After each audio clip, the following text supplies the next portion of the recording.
Hello students, आज class 11th chemistry में अभी लास्ट क्लास जो चली थी आपकी, वो मैंने बताया था मूल अनुपाती सूत्र कैसे ज्ञात किए जाते हैं। जाहिर सी बात है समझ में आ गया होगा अच्छे से।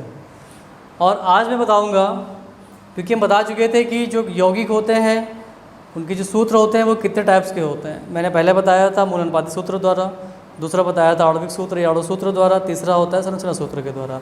आज मैं जो बताने जा रहा हूँ वो बताने जा रहे हैं हम आपको आणविक सूत्र कैसे ज्ञात किए जाते हैं। तो डालिए हेडिंग, आणविक सूत्र या अणु सूत्र। हेडिंग क्या है? हेडिंग है आपकी आणविक सूत्र या अणु सूत्र। ये मॉलिक्यूलर फार्मूला कैसे ज्ञात करना है आपको, वो चीज़ें। सबसे पहले हम जानते हैं कि अणु सूत्र कहते किसको हैं, आणविक सूत्र किसे कहा जाता है। तो जानते हैं, लिखिए, वह सूत्र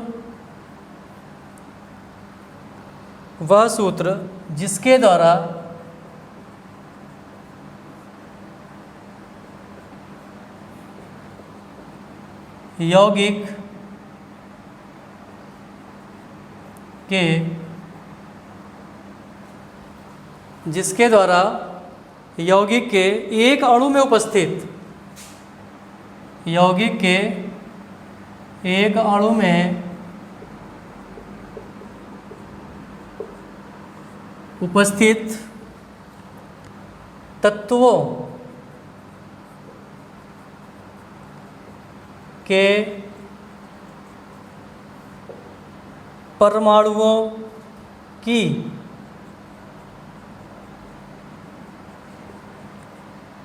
वास्तविक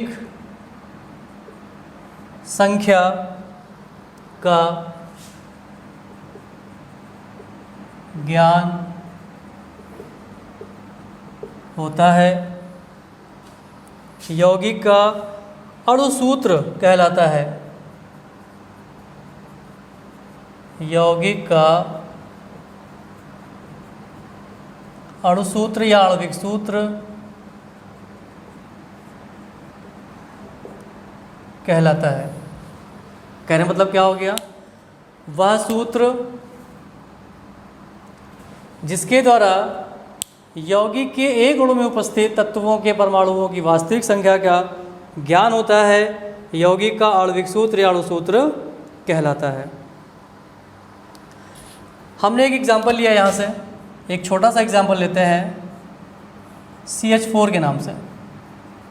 CH4 अपना एक यौगिक है, बहुत छोटा सा है CH4। इसको क्या कहते हैं हम लोग? इसको कहते हैं बेटा मीथेन। सभी लोग जानते हैं इसके बारे में। ऑर्गेनिक कंपाउंड है, कार्बन हाइड्रोजन से मिलकर बना हुआ है।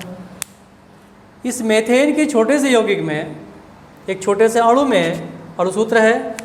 क्यों अणु सूत्र है? क्योंकि कार्बन और हाइड्रोजन से मिलकर बना हुआ है, इसलिए अणु सूत्र है। ये एक अणु है तो ये अणु सूत्र बन गया कार्बन हाइड्रोजन का। तो बताया क्या गया है कि परमाणुओं की वास्तविक संख्या का हमको ज्ञान होता है। तो मीथेन में हम यहाँ पे लिखते हैं, मीथेन के अणु सूत्र में कार्बन की संख्या 1 तथा हाइड्रोजन की संख्या 4 है। कितनी है? 4 है। तो ये किसी अणु में उपस्थित परमाणुओं की वास्तविक संख्या का ज्ञान दे रहा है हमको। वास्तविक संख्या को बता रहा है कि कार्बन 1 है और हाइड्रोजन के 4 परमाणु आपस में मिल जाते हैं और एक मीथेन का निर्माण करते हैं। तो ये कहलाते हैं आणविक सूत्र। और एक छोटा सा एग्जांपल ले लेते हैं यहाँ से। Example number first, example number second. मैंने यहाँ पे ले लिया ग्लूकोज के बारे में। किसके बारे में लिया बेटा? ग्लूकोज के बारे में लिया। इसका मॉलिक्यूलर फार्मूला क्या होता है? C6H12O6। अब हम यहाँ पर देखते हैं कि ग्लूकोज के अणुसूत्र में किन किन परमाणुओं का यहाँ पर समावेश है। कार्बन, हाइड्रोजन, ऑक्सीजन, यानी कि कार्बन, हाइड्रोजन और ऑक्सीजन से मिलकर ये क्या है, ग्लूकोज का निर्माण हुआ है। यानी कार्बन भी है, हाइड्रोजन भी है और ऑक्सीजन भी है। कितने बेटा कार्बन है, 6। कितने हाइड्रोजन है, 12। कितने ऑक्सीजन है, 6। तो कहने मतलब क्या हो गया कि कार्बन के 6 परमाणु, हाइड्रोजन के 12 परमाणु, ऑक्सीजन के 6 परमाणु जब आपस में मिल जाते हैं तो ग्लूकोज का निर्माण कर देते हैं। C6H12O6 का एक अणुसूत्र का निर्माण करते हैं जिसको हम लोग ग्लूकोज के नाम से जानते हैं। तो ये कहलाते हैं आणविक सूत्र या अणुसूत्र, जिसमें हमको परमाणुओं की वास्तविक संख्या का ज्ञान होता है, वास्तविक संख्याओं का बोध होता है। वो क्या कहलाते हैं, अणुसूत्र या आणविक सूत्र कहलाते हैं। अब कैसे हम इनको डिटरमाइन करते हैं, कैसे इनका निर्धारण किया जाता है, अब वो चीज़ें जानते हैं हम। चलिए डाल लीजिए हेडिंग, यौगिक के अणुसूत्र का निर्धारण करना।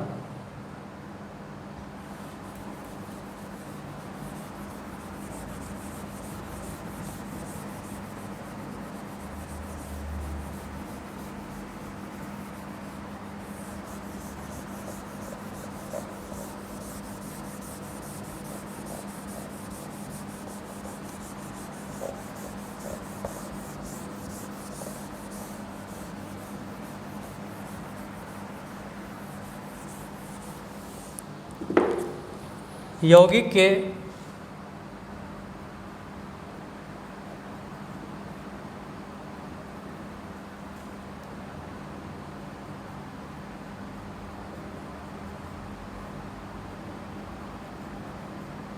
अणुसूत्र का निर्धारण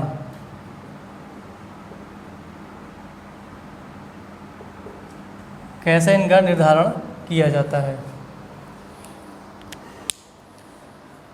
इंग्लिश में क्या कहते हैं, determination of molecular formula of compound, मतलब यौगिक के अणुसूत्र का निर्धारण। अब देखो कैसे किया जाता है।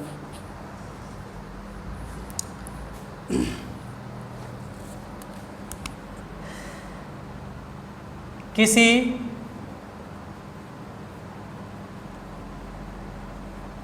यौगिक, मतलब किसी भी यौगिक के बारे में हम उस किसी भी यौगिक के अणुसूत्र का निर्धारण हम कैसे करते हैं, ये उसके लिए है। किसी यौगिक का अणुसूत्र, किसी यौगिक का अणुसूत्र मूल अनुपाती सूत्र के बराबर होता है। मूल अनुपाती सूत्र के बराबर होता है।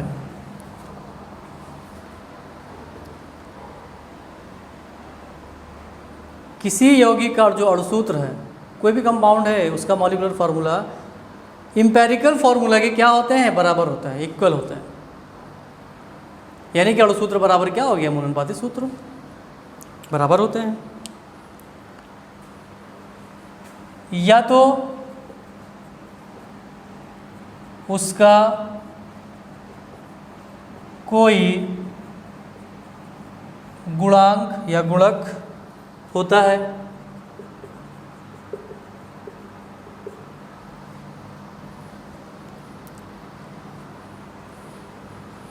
तो यहाँ पे लिखेंगे या तो अतः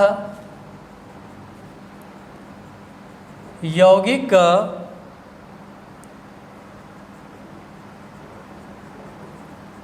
अणुसूत्र बराबर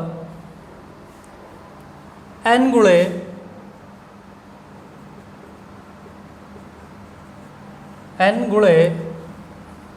उसी n गुणे उसी यौगिक का मूल अनुपाती सूत्र, उसी यौगिक का मूल अनुपाती सूत्र, ये या n बराबर यौगिक का अणुसूत्र अपॉन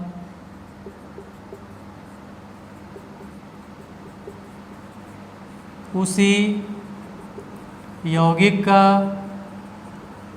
मूल अनुपाती सूत्र। ये बन गया आपका फॉर्मूला, जहाँ n बराबर कोई गुणक या कोई गुणांक,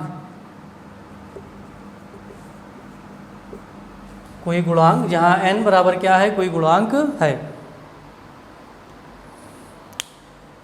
अब गुणांक मतलब क्या होगा बेटा, एक इंटीजर्स भी कह सकते हैं या एक पूर्ण संख्या हो सकती है यहाँ पर, है ना, या एक कोई संख्या हो सकती है, पूर्ण संख्या हो सकती है। तो यहाँ पे हम लिख सकते हैं गुणांक मतलब क्या हो गया, कोई पूर्ण संख्या। ओके, n क्या है, कोई गुणांक है जिसको हम लोग एक पूर्ण संख्या के रूप में भी देख सकते हैं। 2 भी हो सकता है, 1 भी हो सकता है, 3 भी हो सकता है, 4 हो सकता है, मतलब इस तरीके से एक संख्या के रूप में रहना चाहिए उसको। नोट कर लो इसको पहले।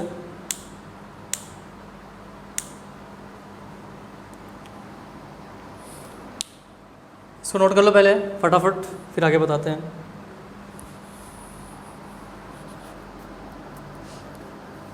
चलिए अब इसके आगे देखते हैं।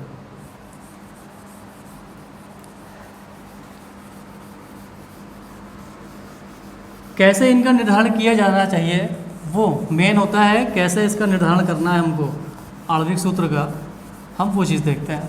क्योंकि इसके पहले आप लोगों ने देखा होगा, मूल अनुपाती सूत्र में भी देखा होगा कि द्रव्यमान की हमें आणविक द्रव्यमान की हमें आवश्यकता पड़ी वहाँ पर, है ना। तो फिर लिखते हैं यहाँ से, इसका निर्धारण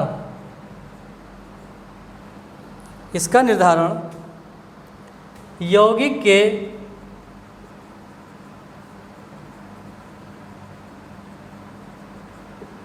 अणुभार या आणविक द्रव्यमान तथा, है ना, आणविक भार हो सकता है और आणविक द्रव्यमान भी हो सकता है।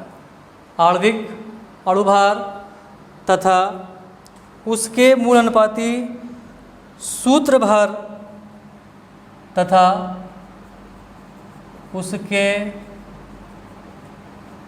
मूल अनुपाती सूत्र भार की सहायता से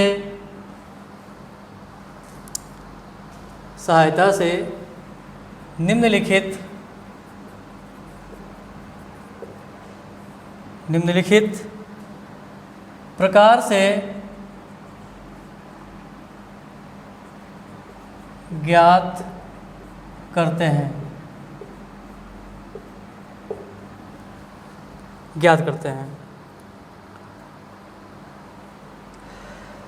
अतः n बराबर यौगिक का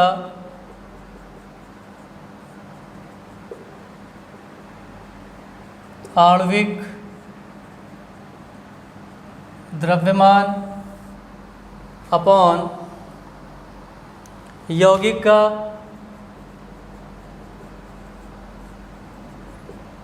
मूलानुपाती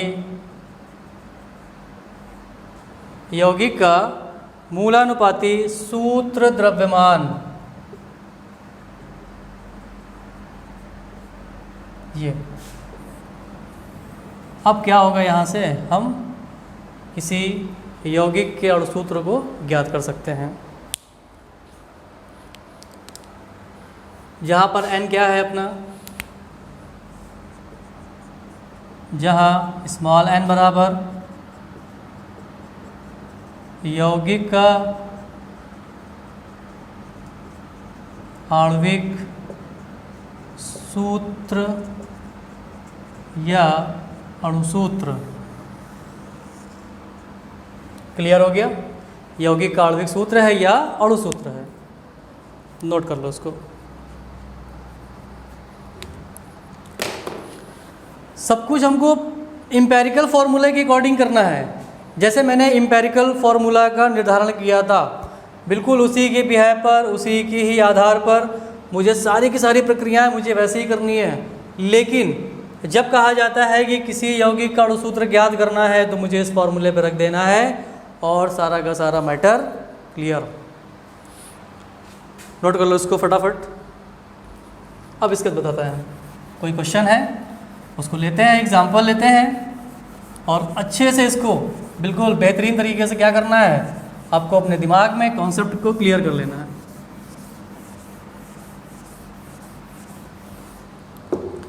चलिए क्वेश्चन देखते हैं। क्वेश्चन नंबर 1 है, इसी का ही देखते हैं। यहाँ से क्वेश्चन क्या कह रहा है कि एक पदार्थ के विश्लेषण पर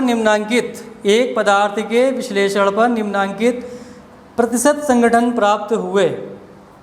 अब तत्वों के यहाँ पर दिए गए हैं परसेंटेज, कौन कौन सा दिया गया है, ये आपके क्वेश्चन में क्या है बेटा, गिवन है। ठीक है, सोडियम का प्रतिशत दे रखा हुआ है 43.4%, कार्बन का दे रखा हुआ है 11.3%, ऑक्सीजन का दे रखा है 45.3%, ये दे रखा हुआ है।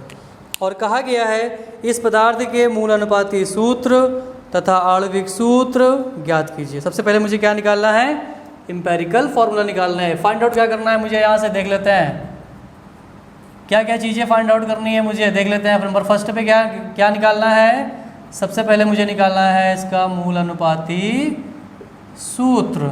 दूसरे पे क्या निकालना है, आणविक सूत्र।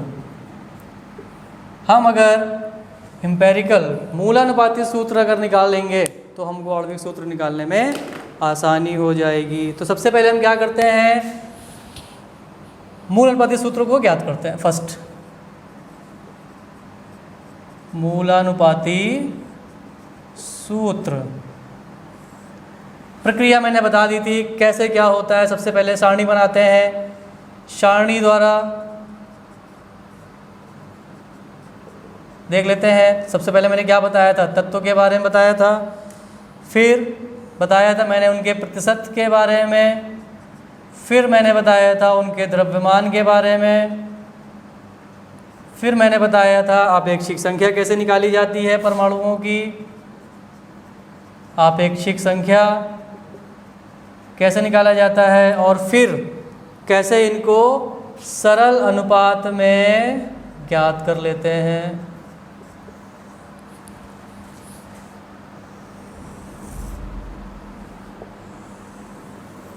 चलिए देखते हैं तत्व क्या दे रखा है अपने पास, सोडियम,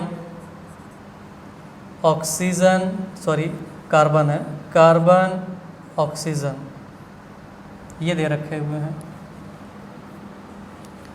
कितना परसेंटेज दिया गया है, 43.4, कार्बन का दे रखा है 11.3, ऑक्सीजन का दे रखा है 45.3।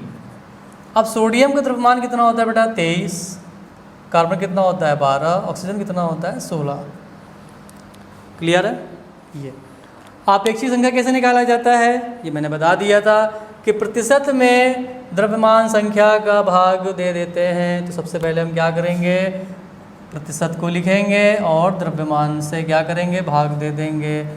11.3 लिखा हुआ है, यहाँ पर 12 लिखा हुआ है, फिर 45.3 लिखा हुआ है, यहाँ पर 16 लिखा हुआ है। अब क्या करते हैं, इनको सॉल्व आउट कर लेते हैं। पहले वाले को सॉल्व करते हैं तो 1.89 आता है, काटने पर कितना आता है बेटा 1.89।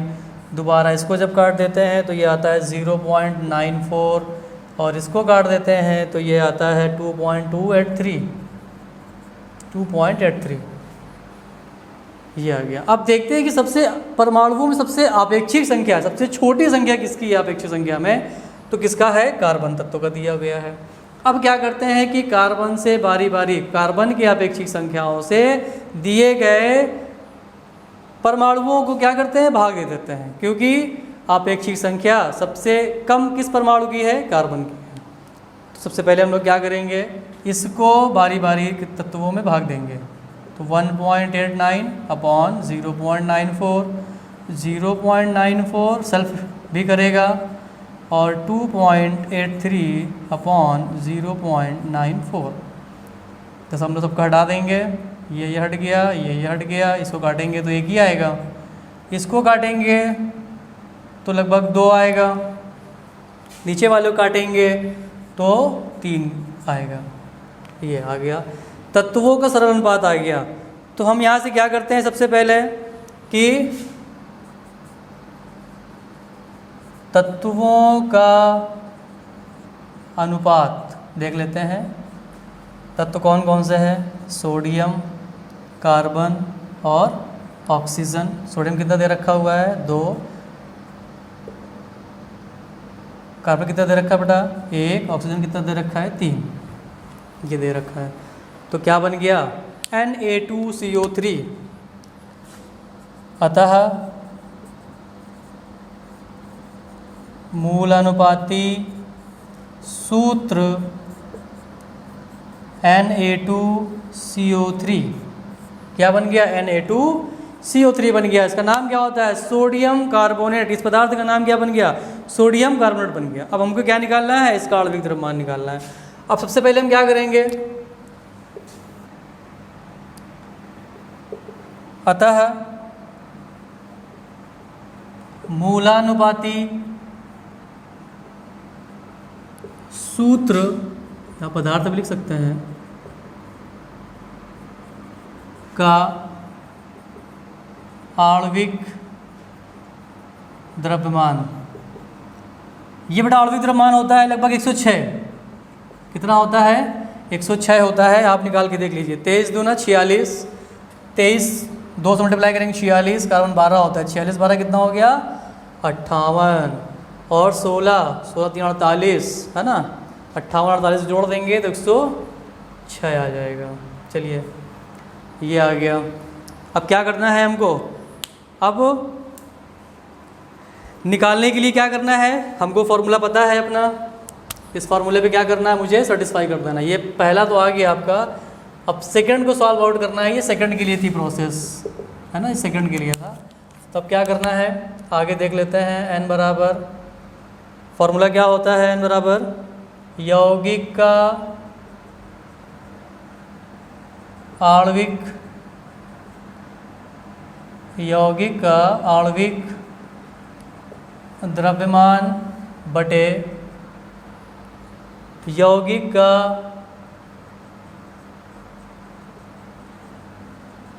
मूलानुपाती सूत्र भार या द्रव्यमान, भार भी या द्रव्यमान जो भी कहना हो कह सकते हो उसको, ठीक है।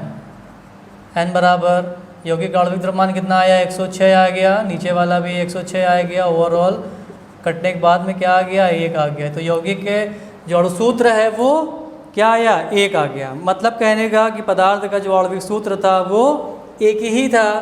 तो हम यहाँ पर क्या लिखेंगे कि पदार्थ का आणविक सूत्र बराबर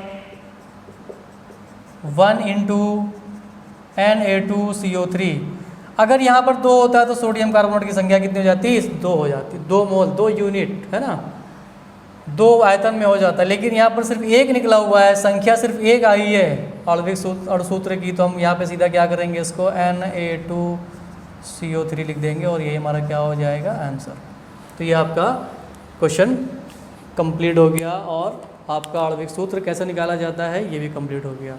तो इस तरीके से क्या करते हैं, इनको सॉल्व आउट कर लेते हैं। पहले एम्पेरिकल फार्मूलास बना लेते हैं, उसके बाद सेकंड प्रोसेस पे आ जाते हैं कि कैसे हम इनको आणविक सूत्र पे ज्ञात करना है। तो सेकंड हमारा क्या था, आणविक सूत्र, आणविक सूत्र ज्ञात करना।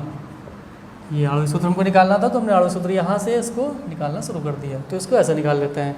क्लियर है, समझ में आ गया होगा सभी बच्चों को। तो क्या करना है हमको, और भी इसके एग्जाम्पल्स लेने हैं, और भी बुक में बहुत सारे एग्जाम्पल्स दे रखे हैं। तो आप इन एग्जाम्पल्स की प्रैक्टिस करिएगा अच्छे से। जब ना समझ में आए मुझे कमेंट्स करिए, तो मैं आपके आगे की प्रॉब्लम को सॉल्व आउट करूँगा। Thank you.